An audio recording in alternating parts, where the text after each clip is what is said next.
Musica e cultura per sostenere le popolazioni bellunesi colpite dal maltempo di fine ottobre. Da Treviso parte il progetto La Mia Terra. Si tratta di 2 concerti, il primo il 23 marzo al Teatro Mario del Monaco a Treviso e sabato 10 agosto nel suggestivo Bosco degli Artisti a Falcade. Sapere che la Regione, gli amici della Pianura Veneta si stanno attivando e ci stanno aiutando in ogni modo è veramente una cosa che allarga il cuore e che ci fa essere consapevoli di avere anche tanti amici che ci vogliono bene e che ci aiutano a sostenerci.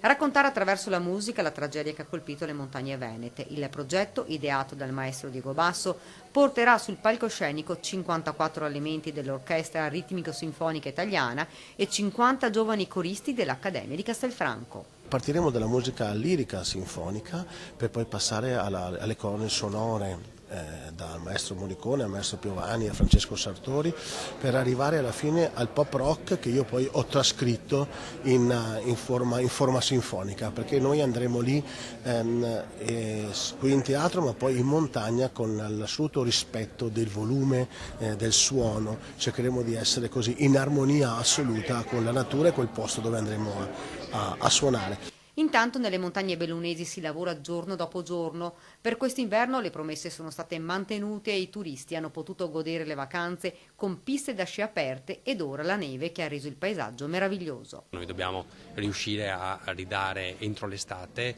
un territorio che sia bello, che vengano ripristinate tutte le strade silvopastorali, i sentieri turistici, per permettere appunto anche d'estate la fruizione da parte dei nostri turisti.